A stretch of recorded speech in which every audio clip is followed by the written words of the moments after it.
otu ihe ọjọọ mere ndị Igbo wụ aha. Ọ bụrụ na ndị Igbo na ebe niile ha nọ n'ụwa aza aha Igbo ha, ndị Igbo ga-amara otu ndị Igbo ha. Ọ na-ewutekwana m ha dịka onye Igbo la ụmụ anyị ọtụtụ ha na-aga ịza aha nwa bekee dịka aha nna ha. Iburu onye Igbo, achọrọ m ka ị mara na ọ ugbu a ka anyị ga-alaghachi. Ọtụtụ ihe emebiela nke anya na-adịghị ahụ. Isiokwu m n'ụbọchị nke taa bụla omenala abụghị oke ọgwụ. Ọ na-ewute m dịka onye Igbo la ndị Igbo rachaa, ọwụ na ha rịachaa fake pastors, laghachi n'omenala na ha na-aga ịrịakwa ndị fake dibịa.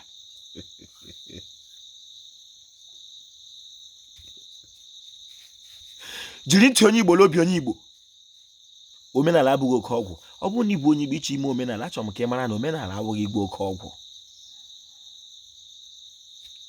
Indomi na-erelelu gọta ga-etinye ya ọgwụ. Nwa kọntraktị onye ọbụla na-enye potation, gụ etinye nke gị ọgwụ.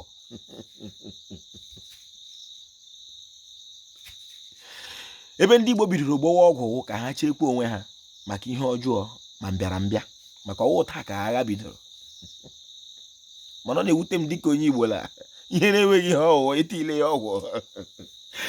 Aha m bụ Mkpachukwu Ojiagbọ, a na-akpọ m Ojiọfọ. Abụ m onye olu okoro nke dị na Ọmahịa n'ime obodo nke Chineke.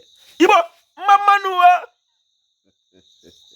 Ekelere m ọha weze, ekelere m Igbo bụ Igbo, ekelere m ndị chiri echi n'ala Igbo, ma ndị dibịa na-agba aja, ma ndị na-agba afa, ma ndị mgbọrọgwụ ma mkpa akwụkwọ. Ojiọfọ si ihe onye chiri ya zere. Iburu onye dibịa, achọrọ m ka ị mara na ọ site na amara na ịma akwụkwọ na ịma mgbọrọgwụ bụ inye mmadụ ihe ọbụla larịa ya kwụsị. Ọha amara na ị na-akwa nka, ọha amara na ị na-akpụ ụzụ, ọha amara na ịbụ onye akwa ete ma akwa akwa, ọha amara. Site na amara, onyinye nke chi, ihe natara n'aka chi, enweghị ihe mere ka enye gị ya. Ọ bụrụ na onye Igbo were mkpa ya bịakwute gị dịka nwa dibịa, ọ bụrụ nwa nwaanyị, nwunye mmadụ, nwanne gị, nwaanyị nọ na mkpe, ịbụ onye Igbo, ịma ndị m na-arụtụ aka, ndị eji ọmụ n'ukwu, ejikwele maka na ọ bịakwutere ka inyere ya aka tigworie nsogbu na nke ọ na-anọ.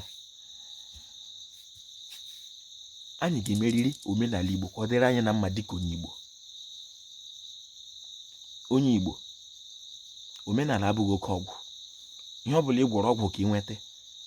N'okwu bekee, ịmanipulate ele nature somehow. Ihe ahụ ọhịa mere apụtakwa ebe a na-arụ ọrụ ahụ ijikwa ọgwụ gwọta na kọntraktị. Mmadụ eshiri elu ya daa maka ọwụghị otu Chukwu si chọọ ya. Omenala abụghị oke ọgwụ. Igbo mmanụ.